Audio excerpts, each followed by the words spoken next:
Today on Adversity to Strength with myself, my guest is Romilly Golding, a trauma informed relationship recovery coach and the author of 21 Red Flags, spotting the signs of an unhealthy relationship. After surviving 15 years in two controlling relationships, Romilly transformed her pain into purpose. She now helps women all over the world recognize their subtle signs of coercive control, rebuild their identity, and reclaim their sovereignty. Her work shines a light on the millions of women living under the weight of hidden control, what she calls life on a long leash, where the abuse isn't always obvious, but the damage is just as real. Today, Romilly shares her journey of survival and healing and the practical steps anyone can take to move from silence and self-doubt into strength and self-worth. Romilly, it's an absolute privilege to have you on the podcast. Thanks for taking the time out today. Thanks so much, Lee. Really happy to be here. Thank you. Take us back to the start of your journey. Where did it all begin for yourself? Yeah, so I think my journey might resonate also with some of your listeners because it's probably quite universal, actually. So, had some childhood, ACEs, adverse childhood experiences, like quite a lot of us do. And that led me to get into a couple of relationships that, looking back, I realized were pretty unhealthy. And in the beginning, these relationships always seem okay because obviously, this is one of the questions, like, why did you stay and things like that. You don't actually know you're in a toxic relationship for quite a long time, to be Yeah. honest. And so yeah, I realized I was in the relationship as it progressively got worse. And with the book that I've just written, I basically wrote the book because I couldn't find anything that was expressing my story and expressing my experience, reflecting back what I was going through. So I would say for myself and a lot of the women that I've researched and part of my community, that in fact the sign of a toxic relationship, I would say, is that it's not like really terrible. It's not really terrible all the time. There's often really, a lot of really good times, and that's where the confusion comes in and the cognitive dissonance. But it really is a kind of subtle sense that starts to grow, that there is just something off in your relationship and you just can't quite kind of put your finger on it. And this is what happened to me. And then it happened again. I exited one relationship and I walked straight into another relationship really similar. And it progressively got worse and worse, as Yeah. these relationships do. And it was also quite tricky to get out of, as these relationships are. And during that time, I started to also look at how I'd got there, Yeah. also kind of what was my part in it. And also, what proved useful to the book and to the later research is that I was able to kind of observe the dynamics of the relationship, see what I was doing, see how I was showing up, and Yeah. also see how the other person was showing up. And then I was able to spot patterns, actually, spot patterns, spot cycles. And I was starting to have just enough awareness to go, hang on, I can see patterns here and I can almost predict what is going to happen in this relationship. Yeah. And that means that there is kind of something behind it. There is a pattern behind it. And I think once you can spot a pattern, you can realize that you're also in a cycle, and that can help bring some awareness to what you're going through. Yeah. How did you first um, realize that the patterns? Because that's something like as a therapist, you obviously learn and study there as well. How did you realize that it was in patterns? Because it's a common one. Yeah, so I think I really felt as though I was on a roller coaster with this relationship, and I also and I say this in my book. If you're in a good relationship, you're not spending all the time wondering what is wrong with your relationship. So I would say that's a red flag, actually. Yeah. How much time are you spending thinking about your relationship? Like, what did I say? What did he mean by that? That was really nasty what you said the other day, or even what she said the other day, and kind of ruminating on it, and also spending, I would say, like an inordinate amount of time just needing to like go over things with your friends. We know that's actually called emotional dumping, and we can tend to do that, but we've just got such a yearning, there's such a void for information, for data, for intelligence, for knowing what on earth is going on, Yeah. that I think when we're in those relationships we do an excessive kind of amount of just kind of spilling out of like what on earth is wrong with our relationship. But I would say, back to the patterns and back to the roller coaster, this was what was really kind of, can do a number, could do a number on you, really, because you have, periods of really good times, things are great, things are harmonious, things can be good on a physical Yeah. level, they can feel good emotionally, there can be affection, it can be rubbing along quite nicely. And then I would say in these toxic relationships, there is something that then starts to upend the dynamic, that starts to pollute the dynamic, that starts to turn the dynamic. And I would say, I used to feel it, and I'm sure many of your listeners feel it. You start to have that horrible feeling in your stomach. You have that sick feeling. Yeah. Our body is kind of reacting. Fight or flight. Flight or flight, yeah, you can start to feel kind of a strict constricting feeling, and I'll talk about this later actually, how to heal and when you're healing and out, how can you use your body as a kind of like compass of how well you're doing. But yeah, you just feel it, kind of something's brewing. In the book actually I've got a diagram which I call like the trap cycle. So you have the tension, something's coming, you have Yeah. the argument, you have like the row, Mhm. you then Yeah. have often a kind of like a switcheroo, like an attack, like back on you, and then you know then it will turn and start to weave its way back towards resolution. Then you have like the promises again, the promises, and oh, I'm sorry's, and I didn't mean it, babe, and I'm really tired, or you're always lashing out at me anyway, etc. It's just kind of naturally turning back towards kind of promises and a feeling of resolution for both people. But in fact it doesn't ever really go anywhere. And what I found in Yeah. the relationships is that those patterns and those cycles and the good times and the bad times started to get shorter and shorter. Yeah. And whereas you may have like 3 months of like a really good time and you think, oh, we've actually solved our last issues and we're getting somewhere now, then in fact it would start again. Like I think people, who are the toxic characters, let's say, I think it's kind of almost impossible for them to kind of live in a sense of continual harmony. There's always something that needs to be upended. There's always Yeah. some sense of sabotage. And so Yeah. you will feel and you will see that it's coming and the harmony will be disrupted. And for me, it was, yeah, those patterns, those harmonious 3 months became shorter and shorter. And then by the end, actually, I could time my clock by it. I would Yeah. say that if we'd have a lovely weekend, that by Wednesday he would be nitpicking, there would be something, I would have done something, and that cycle got so short.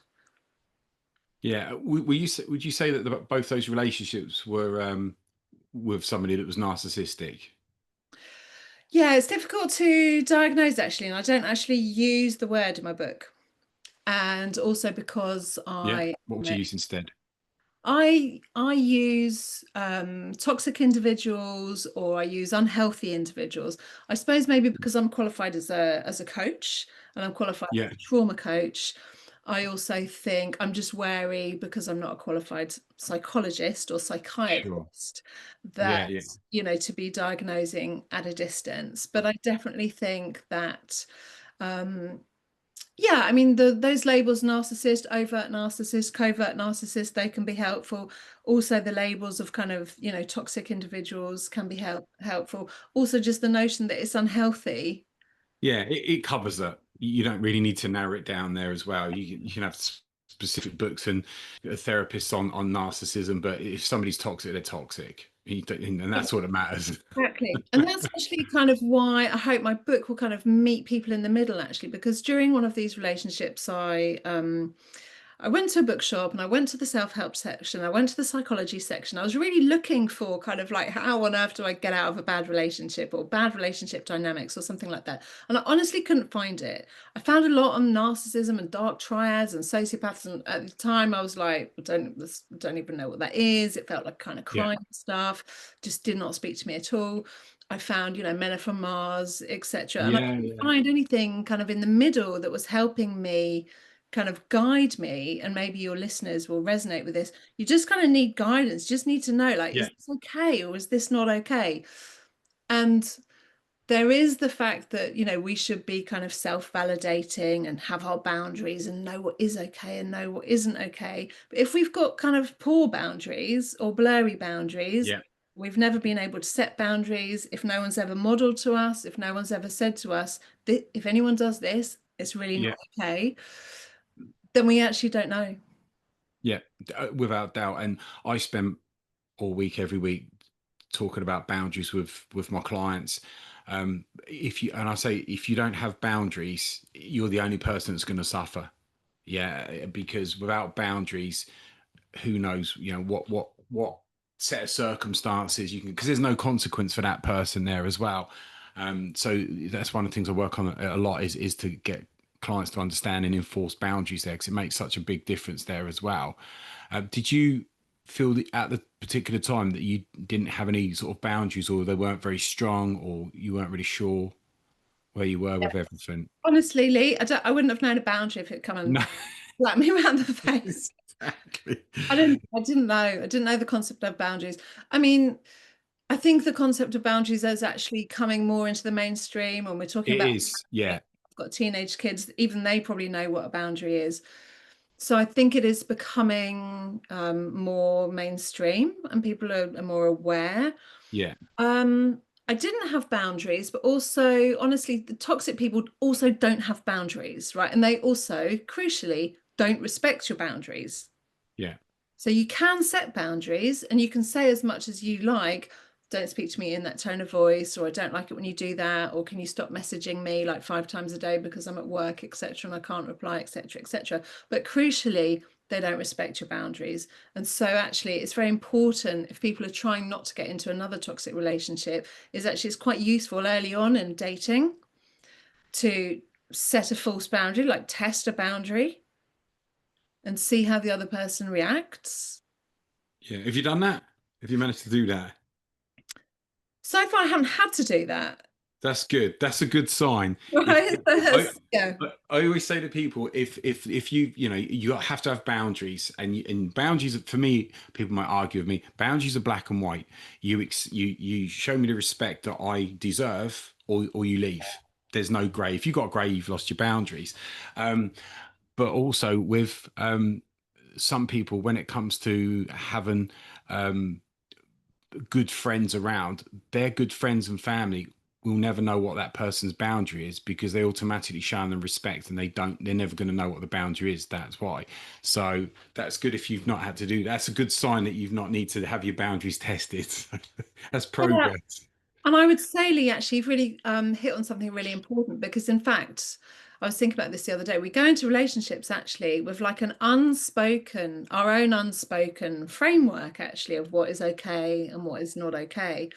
And then I would say, when we come up against behavior that doesn't match that, it's so confusing Yeah, that we kind of spend quite a lot of time like processing it. And because we're kind of trying to tally it with this unspoken framework of what normal is, what a loving partner does, how a loving person speaks to us, if people kind of step outside of that and behave yeah, in a way that isn't congruent with that, I think we can spend too much time going, that was a bit weird. And that's when we start to have what I call benefit of the doubt itis.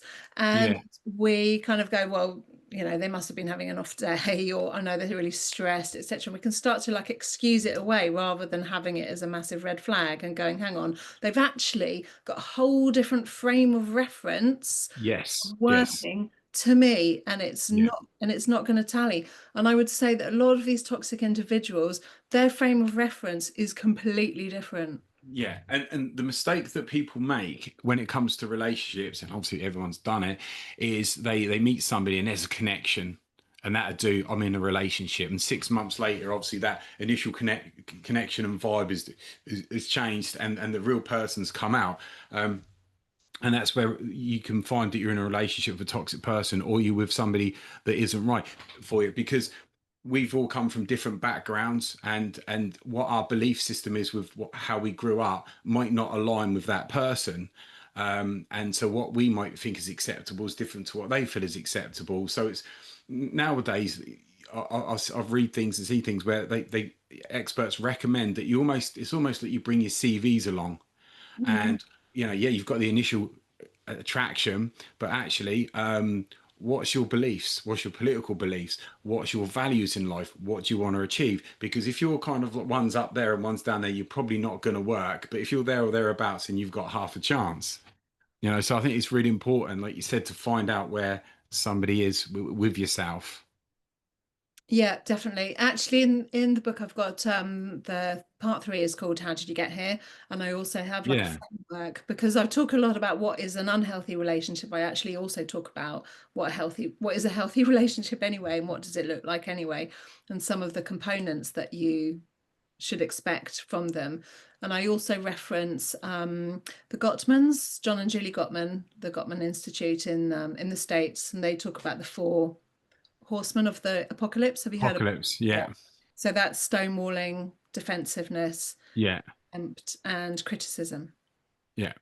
If Yeah. those four are present, if you are having the silent treatment from your partner, it's actually a deal breaker, you know. And if you are being constantly criticized, nitpicked, got at all the time, which I talk about in my book actually, it's also a deal breaker. If you're feeling contempt in whatever way, in that your partner isn't helping, they're not letting you sleep properly, they're not letting you rest, etc., it's also a deal breaker. And with yourself, with like when you're having arguments, did you ever find that you're in the middle of an argument and you don't even know what the argument's about? Did you ever have that? I found that I would have the looping arguments. I found that I would feel as though I was in a court of law Right. and in the dock and had to justify. I found that I would be met with kind of logical fallacies. I found that I would be met with whataboutisms all the time. Yeah. And I would have met with Darvo, which is when people divert, attack, reverse victim, offender, if you've heard Yeah. of Yes. it. Yeah. Of course. Oh, and you did this anyway. Yeah. Um, Yeah. Yeah. Yeah. That's tit for tat. Tit for tat. I think most of the time there was two sensations. I just literally couldn't get my point across. It just like however I said it, it would just be met with just a wall and kind of just that other person, such black and white thinking, such rigidity, such my way or the highway, just Yeah. could not get through. And like a lot of people, you think yourself as quite a strong person, capable person, vaguely articulate, and you just can't get through. And I think you can be like a CEO, you could be the most advanced parent or friend, etc. And if you're in a relationship with these people, You won't get through. you You'll just never get can't get through. through. You'll never get through because if it is like, I mean, one of the main areas I work is with people that's been in narcissistic relationships, whether it's like parents or a partner, and if it's say, for example, somebody that is narcissistic, you can't have a rational argument with them. They will never accept their point because they're so fragile and insecure inside that if they do go, yeah, you know what, I'm wrong, it's like they're going to implode. So they're never going to admit it. They're going to shout and scream and walk off, or they just keep on fighting. It'll always be they're the victim, and it's your fault there as well. So you can't have an argument with somebody like that. You just be there forever. And it sounds like you had similar in the past. Yeah, absolutely. And I would say if this is useful for your listeners, actually, that one of the hallmarks of a toxic relationship compared to like a healthy relationship is that, as you said, the arguments are of all natures and they're often looping and circular. So, in fact, what is happening in the toxic dynamics, you're just going round and round. So, however many promises there will be, however many kind of reconciliations there will be, however many like, oh, I'm sorry, babes, and let's work it out and we'll get through this is. In fact, if you're able to kind of take a step back, you can realize that in fact you're still going round and round and round and It's part of it. nothing's ever changing. And I used to think, okay, so we're having an argument and we're getting through something and we're communicating and we're breaking through. And I thought these arguments might be helping to grow the relationship and evolve the relationship. But in fact, no. But do you think in fact, in other scenarios, that Yeah. would happen with a friend? You might have a bit of a misunderstanding and you work through it, and then you would grow and evolve. Same at work, even if you had a misunderstanding or a tough spot with your boss, etc., you'd work through it and you would grow and evolve. These relationships, you don't, you're looping and looping and looping. So you can feel because they're so intense and there's so many promises made that you think, oh, okay, we are back on track and we are going somewhere again. So I would say it's really key to, if anyone's listening that is in this relationship, that this is resonating, they'd think, are we actually looping and just circling, or is the relationship actually evolving and we Yeah. are growing through these arguments and discussions. Because if you're not, you're stuck in. You'll be there forever. Yeah. Yeah, it's like with when you so what again. I've had it with like guests where they're having a tough time with their partner and they're arguing, and then there's one that's trying to win the argument, and then the other one, and I'm like, if somebody wins it, you both lose. Trust me on that. And also, an argument isn't about winning and losing; it's about two people trying to come together to get a solution. And they often miss the point on that. And then it's about, right, what's wrong there? What can we do to change that? And then you make the change, and then it doesn't happen again. It's when you have the same arguments and nothing's changed, and then here we are 6 months, a year down the line, and that's when yeah, we're going to go on forever here. Exactly. And I would say one of the biggest learnings I've had is just look at the action. Just is Yeah, anything changing? Just look at the action. I really understand now that just, this phrase talk is cheap or words, etc. I'm quite a wordy person. I like words, I write with words, I work with words, etc. You're probably similar. We love words. You think you're getting somewhere with words, in fact, but it's not, it's action. yeah. Yeah. Did you find that with like the two exes that you had the toxic relationship with, that they had unresolved issues? Yeah, I mean, yes, but not always. So this, I think, can be tricky. It's interesting to look at people's pasts. I Yeah. think, there's been abuse and there's been, also adverse childhood experiences, etc. But also not always. And so it's curious, really, in terms of how these dynamics kind of manifest. So I would not necessarily say that it's in their background or unresolved issues. It's just, I think these toxic behaviors that they bring to a relationship is just maladaptive coping mechanisms. And I hope that isn't too technical for your listeners, but it's just, as you said, there is some sense of fragile ego, there's some sense of insecurity, there's some sense somewhere of needing to dominate and control. Yeah. It's all coming out sideways. Yeah. And when you look back at the start of the relationship, do you find there was a lot of red flags that you might have ignored when you look back in hindsight? The wonderful hindsight. Yeah. There were definitely red flags, and I definitely ignored them. I didn't always know they were red flags. Yeah. Yeah. And What that's what also, yeah, what was the reason? Because this is like for people listening, and again, as a therapist, I have this conversation on a constant basis about people ignoring red flags. Um, what would you say would have been your reason back then, not knowing, or any other reasons as to why you ignored them? okay. I think there's a medium answer and then there's a deep answer. Okay, go for it. Start with the medium answer. I think there is that, as we say, there's benefit of the doubt-itis, and we kind of brush things off. We brush off people who may be, I don't know, shouting at someone or saying something kind of underhand. Or I had someone and they filled up my car actually with petrol. And I was like, oh, that's nice. That's kind of gentlemanly thing to do. I thought it was quite unusual. And he said, if you carry on saying that, I'll stop doing it. Yeah. Yeah. So Not. Thanks for the compliment. You're welcome. thanks for the compliment, or of course, darling, or that's just what I like to do, or How did you feel when you got that reactions? That's the last thing you're expecting. so I was surprised. And he also added, it will make me question your past, like who you've been with before and the choices you've made. All that from that. Yeah, so just such a switcheroo Right. Yeah. in terms of, like, there's so much to unpack there, as in, like, A, you're a bit weird because I've said that's something nice and you said you're going to stop it.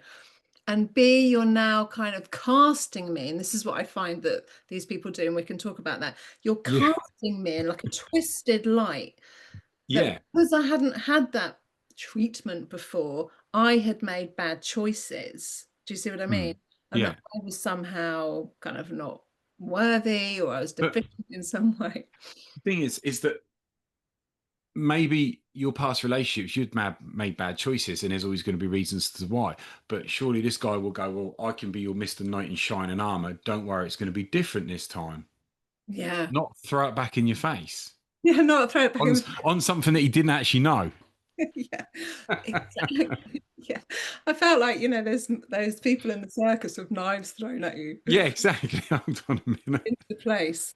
So, okay, so that is a classic red flag. So in the moment, I felt I was, and I feel quite a lot of this can happen in these toxic relationships. I felt blindsided, Yeah, yes, yes, yeah. and it was such like a random but also pretty nasty comment that I kind of couldn't get my head around it. So I had cognitive dissonance. Yeah. So I also think now looking back, that actually should have stopped the relationship in its tracks. I should have thought, there's so much in here. It's Oh, yeah, such a yeah. weird thing to say. In fact, this isn't right. I mean, as a therapist, I mean, once you get to kind of like a certain level of sort of like becoming a therapist and study and everything, you can spot things a mile off, and you know what you're going to get.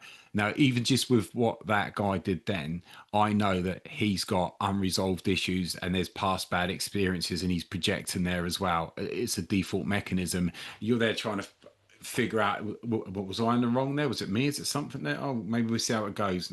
And that's when the problem is, where people then start questioning their own sanity, and they start losing their confidence and their self-esteem because they're made to feel that everything they do is wrong after being love bombed. Because for me, you meet a guy at the start and he's filling up your petrol tank, and I actually see this in a course that I did for narcissistic relationships, that you will get the guy that will um, brush all of the snow away to get the car out to fill it up, and actually the classic love bombing, and then it's taken away. So even that in itself is, it sounds like red flags there as well.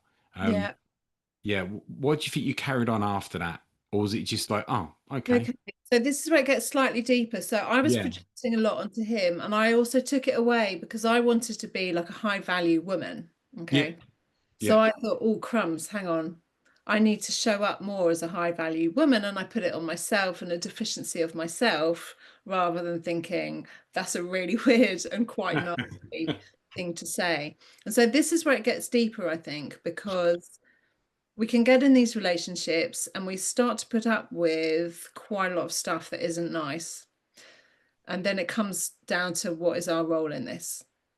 And why do we have a craving, a void, an abyss? Why are we not able to walk away? Why are we not able to say, this is no good for me, I deserve more? And this is the issue. So this is where we have some agency, and hmm, this is where it can also be scary to be able to feel whole, not in a yeah, relationship, and feel whole enough to walk away, and to feel whole enough and put a boundary around and say, yeah, I'm going to walk away from this and I'm going to be okay. yeah.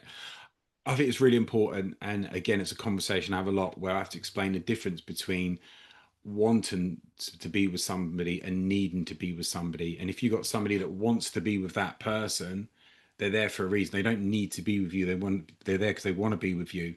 And if you don't treat them in the way they deserve, they can leave and carry on with their life quite happily. It's when you've got somebody that have got themselves into a position, and it's easy done, where it's financial, whether it's emotional, where they need that person, they rely on that person, and they're kind of stuck and can't get out of it. They're in that toxic relationship. Yeah, definitely. And I think I was showing up, and I needed, and the thought of not having this person would fill me with dread, would fill me Yeah, with sheer panic. And I also thought, that some of these relationships, they feel so intense, they feel really passionate, they can feel really different to, normal, healthy, calm, balanced yeah, relationships. People can talk about soulmates. You can think that you've kind of come home. You've come home to a familiar toxic pattern, yeah, probably. So I think it can create like an unhealthy sense of real dread and real panic of not being with this person, even though at the same time some of the things they say and do are not kind of nice for you. And that's where we've got the trauma bond coming in. Yeah, I mean, with like um clients that I've had that have been in narcissistic relationships. I mean, and just in general, you get a distorted view of the relationship. So people are so desperate to get out of a toxic relationship, but because they're relate their thought process is kind of all over the place, very erratic because of what they've been put through. They'll often be glad to get away from that person, but then they're desperately missing them. They're madly in love and they want to get back. And maybe if they do this and they do that, then it's can I fix this person? Maybe if I'd done this, maybe if I'd done that. Like, no, this person's a toxic person. And no matter what you would have said or done, it would still been the same outcome. And people struggle for a long time to get over that. And from a toxic relationship, like a narcissistic relationship, statistically, it takes 3 times longer to get over it. I don't know how you found yourself when you finally got out of that relationship, how long it took you to fully get over that. Yeah, definitely. It does take a long time. I'm not going to say necessarily like years, because I don't want people to feel, that it's never going to happen. But I think be ready to put in quite a lot of work, Yeah. but also not to feel ashamed if you kind of do go back. I actually Yes, it's unbelievably common. I It's was more yeah, likely. I wasn't always honest with my best friends. They would say, No. "Have you blocked him?" etc. And I'd be like, "Yes." And then I hadn't, or I had, and then I kind of unblocked, just to see, and then a message would slip through. It's just awful. You feel a lot of shame because everyone's like, this is not right for you, this is not right for you, etc. And it's not right, and you've kind of said, oh, I'm gonna, leave it or knock it on the head, and then it's very easy to, it's like such a deep craving because we're trying to Yeah. repair something actually. We desperately have this need, and I find like in my own coaching, many of my clients, they have a desperate need for closure. They just want the last Yeah. piece, the last word, the last, Yeah. just understand this last bit. And I think it's really important to know, and for your listeners to really hear, you are not going to get No. any closure. No, because if you've got somebody, and again, my experience with when it comes to like narcissistic relationships is that the narcissist will never fully close the door. They want that new supply, and if they can't get the new supply, they'll always try and go back to the old supply. So they're never going to slam the door shut. They'll block them, they'll gaslight them, and then they'll unblock them. And because the person have got such a distorted view of that relationship, they'll be checking to see if he's unblocked them and stuff like that. And then if he throws them a crumb, then it's just enough to keep them hanging on there. I've met somebody else now, but you know what? We had some great times. And when that person, the poor victim, is so, desperate to feel the validation, they're clinging on to that time that it was good and trying to push the long negative side apart there. And it's so confusing for people. So, it takes a lot of strength, like you said, to overcome it and get through it. Yeah. And something that might be helpful to share that really was kind of illuminated in my research actually, and going back to the roller coaster idea, and this might help people kind of have a like sobriety kind of idea in their head in those difficult times, is that in fact, because you can feel like the relationship, is it like 80% really good and 20% really bad? Yeah. Is it 70% good, 30% bad? But in fact, I would say like it's the bad times that is the true nature of your relationship. Yes. It's Yes. not the good Yes. times. I'm afraid they were a mask. They were a Yeah. masking, they were a facade, they were a veneer, they were a play, they were a charade, whatever you want to call it. The Yeah. bad times, that's what your relationship was really like. The nasty words, the contempt, the stopping you sleeping, the nasty things they've done, etc. That is the actual real nature of your relationship. And I think it's really important to bear that in mind if you're kind of pining after someone or finding it Yeah. really hard. And what I find, I've had so many clients and conversations I've had in the past, people where they're weighing it up, the good and the bad. Well, it's 50-50, it's good there, and it's 50-50. And I'm like, that's terrible then. That's not good. It should be like about 80 or 90% really, really good. And you might have that like sort of 10% there, but they're working on that 10% to improve. Not like, well, it's 50-50 swings and roundabouts. That's a terrible relationship. And they're like, what do you Terrible. think? I was like, I'm telling you. So, Yeah. how did you manage to get out of your relationships? What finally got you out of them? Yeah, like really long process, and I did actually have to have help in the end from like Women's Aid and Refuge and support, psychological support, practical support, and things like that.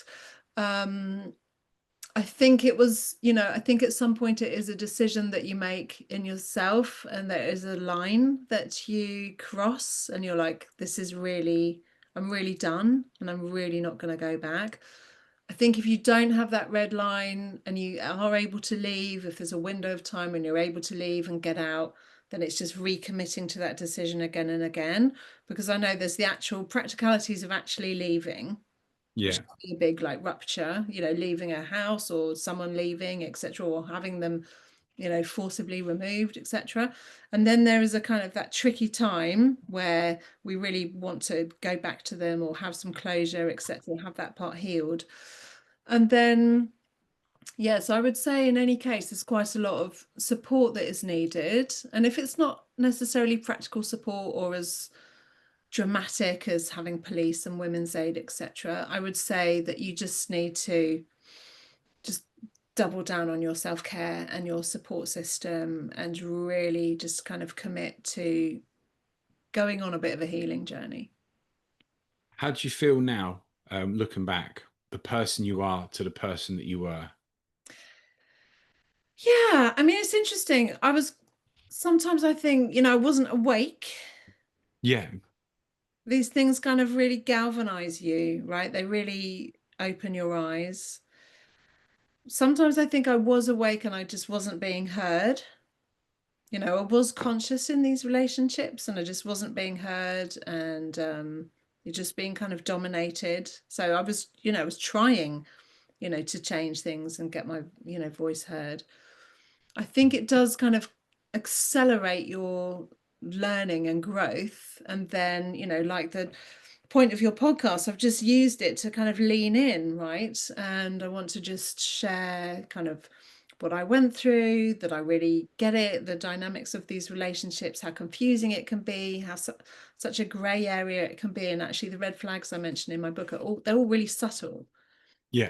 And so hopefully that's to kind of help people realize that these small little things actually, so it could be like some of them, for example, are like eye rolls, wounding words, something I call like time suck, like dragging you into their projects early on. It's actually a bit of a red flag. What's that one? Tell me now, because I've had a lady on the podcast a while. She similar circumstances. She's brilliant. Her name's Marisol, and she was telling me how she got sucked into her partner's project.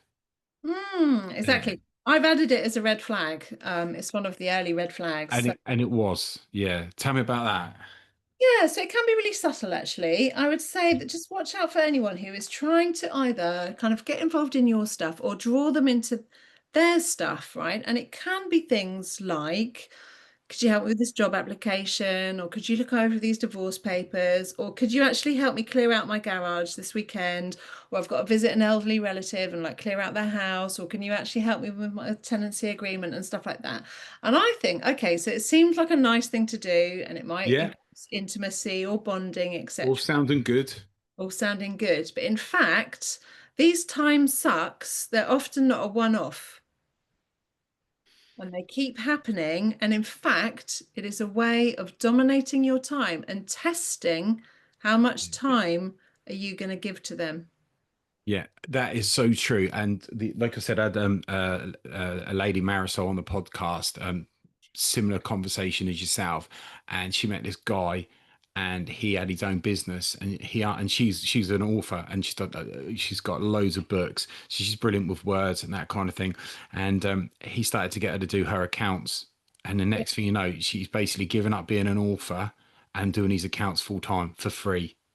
That's it. It's exactly what you said. It's classic. Yeah. I didn't realize it was classic, but as I looked back on the relationships and then, because the book's, Once you know, yeah, it's it's taken about predictable. 4 or 5 What? years to write. Yeah. Because people listen, and there's your standard ones there that people all know. But what about some of the other subtle ones? What are the other ones? Because when you explain that one, it really lights up. You're like, oh, you can see it now. But until you explain it, you're like, oh, I never thought of that one. So what other ones would you say that really kind of go under the radar, but a real big red flag? Little rules, Little rules.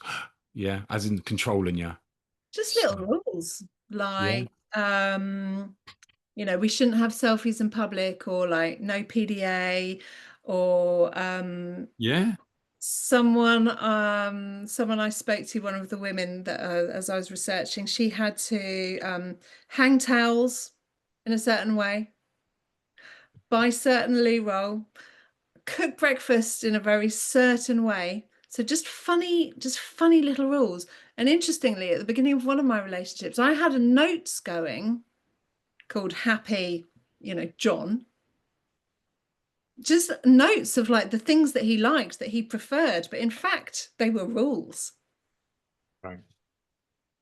Whereas if you're in a relationship, most people get into a relationship because they want it to work. So you want to be positive, you want to feel invested. You're learning what you think is their quirks there, and you're like, "Oh, well, I'm adjusting," without realizing you're being controlled and manipulated. And suddenly you wake up and you're in this relationship, and you're Yeah, like, "How did I exactly. even get here?" Yeah, So easy done.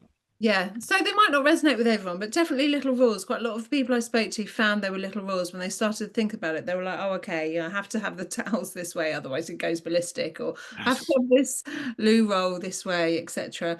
So we've talked about the roller coaster. Background turbulence when you meet someone, it's not always a good thing. Are they like, so obviously we're all human. We go through stuff. You can lose a job and you get divorced and stuff. But if there is quite a lot of background turbulence, yeah. such as being between homes for quite a long time, some kind of pretty dramatic custody situation or non-molestation order, or dragging people through courts. Quite a lot of people like to do that, pursuing people through courts and etc. So I would say look out for background turbulence. The one that stands out for me is, and I've had it whether I read reading books or like with a lot of my clients that they meet somebody and they're the greatest person in the world within 2 minutes and they haven't actually done anything. And they're the most amazing person, and all their exes were all psychos. That's an absolute red flag. All your That's, exes were yeah, psychos, and I'm the most amazing person. Really, yeah, that's a classic, absolutely. Yeah. Yeah. Some of the others I would say kind of sulking and moods, that's just not healthy. I would say sabotage is a really big one. Yeah. Sabotage at special events. So I would, look back at your birthdays, look back at Christmas. Have they made a massive kind of drama? Have they like deliberately forgotten your birthday?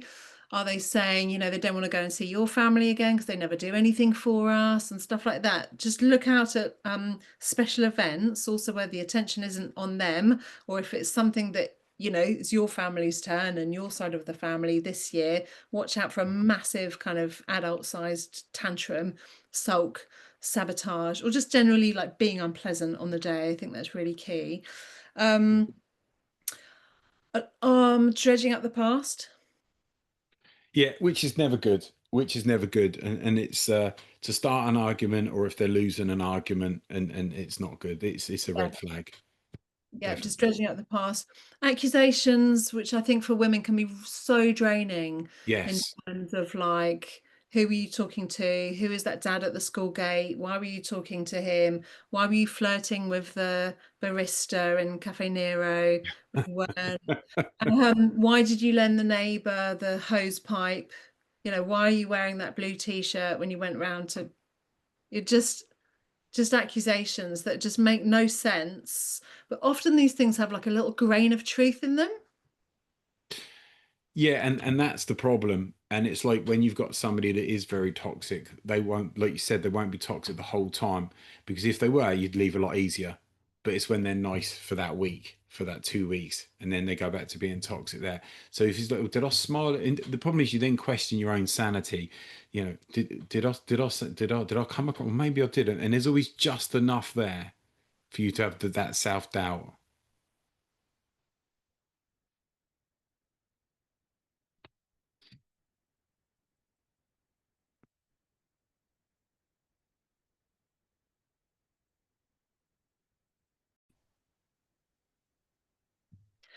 Yeah, so accusations and dragging up the past. I would say something that may be slightly unusual, and I'm not necessarily going in order here, is sleep and disrupting your sleep and your rest. I don't know if you've ever come across that with your clients. Yes, yes, yeah.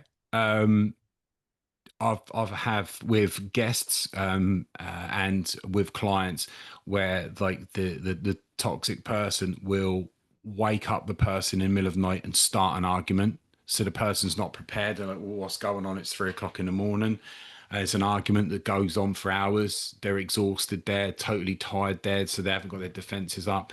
Yeah, I've come across that a lot of times. Yeah, I would say it's a real red flag, and it's only Yeah, after the event that I started piecing it together. So yeah, that could take the form of someone who suddenly wants to do like an alpha workout regime and get up at 5 o'clock and open the curtains and disturb you. It can yes, be someone who, comes to bed really late and is kind of just making a racket. yeah, Someone who wants to just watch a film on their laptop next to you without any headphones and just say, yeah. it's low, you've got to deal with it, or you've got to deal with the glare. I would say it's people who don't let you have a rest, in the car, that you have to be a co-pilot, that you're not allowed to rest, even though you might be like a working mother or something like that, or a shift worker and you're just exhausted and you could have a little sleep in the car and you're not allowed. I would also say rest is portrayed as kind of weakness. It can come up with kind of quite alpha people who are like to say, sleep when you're dead, etc. But definitely for women who are often going through all kinds of physical Oh, cycles yeah, in of their course. life, physical cycles monthly, they might have given birth, they might be really looking after small children. We actually do need a lot of rest, right? Perimenopause, that's exhausting in itself, you know. Yeah. So that's something to look all all for. of what you said, I've had with clients or conversations with people, every single one of those. Yeah, Yeah, exactly. And also, in the early days, just kind of keeping you up with late night conversations. We need to talk about this. This is important. And it might feel attractive because you're like, oh, we're talking about us, we're talking about a relationship. But it's not if it's going on till 2 in the morning. yeah, and you got work at like 7 or 8 or something. Etc. So long phone calls, other things as well, like, and this can tie into the little rules, kind of not having to text someone before you go to bed or having to have a call before you go to sleep as a kind of, it can be like positioned as a nice, sweet little routine. But if you're so wiped out and you forget, or you're out with friends and you forget and you can't be bothered, or you just crash out and you forget, Yeah, that's another thing, like, oh crumbs, I have to call this person before I go to bed and I'm on a train, or those kind of things. yeah, yeah. They're all normal standard things there, but they're all things that people can find their self a part of having to do it. They didn't notice themselves getting there. Suddenly, oh, I've not messaged. I need to do this. I've seen that. Oh, I've got to go outside and make a call. You're like, what? How did you get to this point there as well? Yeah. So they're all good ones to point out for people, definitely. Yeah, and I would say, you see, they seem quite small and innocuous, and you might not actually join them all up in terms of, actually, I've noticed that my sleep is being disrupted, or I've noticed, kicks off if I don't fold the towels, or, if there's washing in the house, or um, there's a sense of I'm always having to get involved in his projects or etc. So these are like the real small things, because I think people don't leave and they get stuck because they don't think things are bad enough. But I would, Yeah, yeah. Again, I say this with clients where they've been through, whether it's a toxic relationship, whether it's like abuse in their childhood growing up, no matter what people have been through, they never realize it's as bad as what it actually is. Because when it's happening to them, and one of the techniques I use to get people to realize it is to say to them, if one of your friends told you all the things that you'd been through and said that to you, what would you think? Oh my God, I'll be like, that's terrible. You need to get out. So what's the difference? Oh, yeah, I haven't seen it like that. So it does make a difference when you're amongst it. yeah, definitely. And I think there's a lot that comes into play, obviously, if you've got a mortgage and if you've got kids and you're just kind of going through this stuff, which seems quite innocuous, like maybe your partner criticizes you a lot, or maybe you just feel like really downtrodden, because another couple of the red flags are kind of constantly criticizing and just bringing you down and rubbishing your ideas, rubbishing your friends, etc., which can tie into, just slowly being isolated. But I would say, like, over time, the relationship, they just get worse. They do Yeah, degenerate.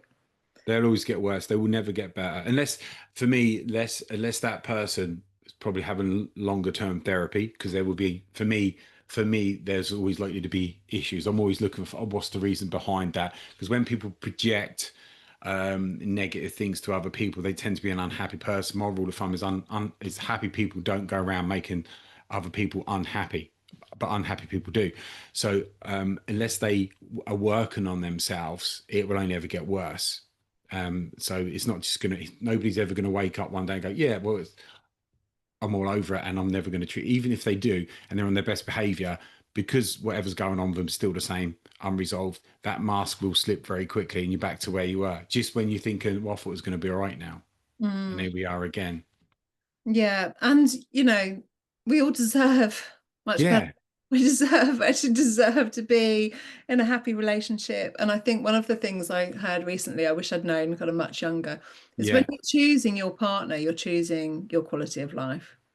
Yes, you are. Yes, you are. And saying that, yeah, but I love that person. For me, that's not enough. That's only a percentage of what the relationship should be. You can't base everything on that. If you do, you're probably asking for trouble. That's really Mm. key. And obviously, like, love is a verb, right? It's back to what we're saying about words. You can say, "Oh, I love you, babe," or, "But we really love each other," or, "We've got all this."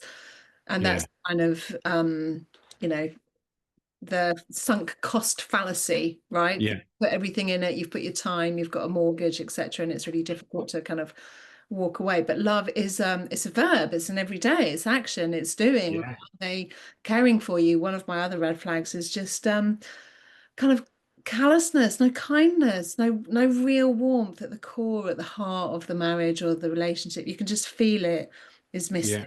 you know. So they There's that might say, distance. yeah, they may say, like, "I love you, babe," or "I love you, darling," etc. But where is that love? Like, how actually is it showing up? Is it showing up? Do you feel cherished? Is it showing up in cups of tea? Is it showing up in that they're It's the small things. It's the small everyday things like the cups of tea there, and um, making your partner's lunch ready for work so they don't have to do it because they're in a rush. Silly things like that will actually mean the most. Saying sorry for something you've done, going out, getting flowers, and I'm going to treat you to this and that. Yeah, no, that's not really. That's almost like a bribe for forgiveness. That Mhm. that that doesn't count, and that wears thin over time. You know, so I think with what you've got down there in your book, they're all things that anyone reading it that's remotely been in a relationship like that will be able to relate to and resonate to. Yeah, because they're all like everyday things, pretty much. They're all the standard things, and there's so many things there that it's easy to miss because it's almost normal. Yeah, they're easy to miss. And obviously, they're also kind of in isolation. And sometimes, as a one-off, they're not too bad. But I do quite clearly explain, when is a relationship abusive? And I Yeah, explain why and when it's abusive. And basically, it's abuse when it's a pattern and it happens over time. So yeah, if someone is criticizing you kind of once or twice, you're not in an abusive relationship. But if it is happening over time, it is abusive. Every chapter is actually also really practical. I talk about how to spot this red flag and how to understand it and what is maybe going on. I also talk about, like, the impact on you, like recognizing how this is impacting you. If you're not having sleep, or if you're being constantly brought down, or if you feel as though you're on this kind of long leash, or as though you feel you're constantly monitored or have to kind of do these little rules. And at the end also of each chapter, I talk about taking action. So how to set a boundary, sometimes power phrases, obviously caveated with the fact that if you're in, like, a real violent relationship or you really feel as though it could escalate, that isn't always, like, the best idea. But you can start to kind of put boundaries and use what I call power phrases to just, get a sense of yourself back, get a sense of your yeah, agency back, that you're not just being kind of bossed around and bullied actually all the time. yeah, yeah, definitely. And that's when we go back to where we were at the start, talking about like boundaries and how essential they are to have. really essential. Tell us a little bit about the work that you do, and obviously you've got your book coming out at the end of the month. Yeah, absolutely. So I do one-to-one coaching, so people can coach with me. And once again, so unlike yourself, so you're a therapist, I am a coach. I'm a qualified ICF trained coach, and I'm a trauma-informed coach as well. So where I really am in terms of my offering, so I help women and men recognize red flags, respond to red flags when you're in a relationship, like have coping strategies, rebuild after you've been in those relationships, all kinds of things you can do. And this is a lot of my work afterwards, how to feel safe, how to feel Yeah. safe in a new environment, how to feel emotionally safe again, how to feel safe in your body. And then the last piece is kind of reclaiming. So when you've got a bit of distance, like how to like find yourself again, like what have you lost? Like how to get back to feeling like your old self, how to get back ready for kind of maybe dating again or just, a new era of your life. So that's really the approach I bring. And also in terms of the coaching, it is with people who are ready to at least try and move on, to try and move forward. So coaching, the difference with coaching as opposed to therapy, you're qualified to kind of look back, take people into their past, all that kind of deep background work. We can look at that a little bit, but mostly I'm pulling you forward. And I'm quite a practical person, so it's kind of grounded in practical steps. What can you do? What do you need? What do you think you need, etc. And where can they contact you? All your links will be in the description, but where would they be able to contact you if they? Because I think what you're doing is brilliant, and a lot of people come out of like a bad relationship, and they're like, "All right, what do I do next? How do I get started?" And end up without the knowledge of an expert like yourself, they end up repeating the pattern. So I think what you're doing is amazing. How would people be able to find you? Yeah, definitely. So I've got a slightly unusual name, so they can find me at romillygolding.com. So it's ROMILLY and then Golding, like gold.com. If they go to romillygolding.com/offer, then I've done an offer for your listeners. So they can find that Brilliant. page, and there's like a discounted coaching offer. Obviously, with coaching, probably like therapy, we have a free clarity call. So we just have a Zoom, Yeah, yeah. see if we fit. I explain a little bit about coaching. So that's normally the process. And then my book is coming out, as you said, at the end of the month, and that will be available on Amazon. Yeah, that'd be great. And obviously, we'll have the link in the episode there. And the episode, when we know the exact date, that'll be when the episode will be released there as well. But I think what you're doing is great. I think you've got amazing strength with what you've done and what you're doing there. It's been so insightful listening to what you said there, and anyone listening will get so much from it. So, Romilly, thanks so much for coming on the podcast. Really appreciate your time. Thanks so much, Lee. It was a really great conversation. Thank you.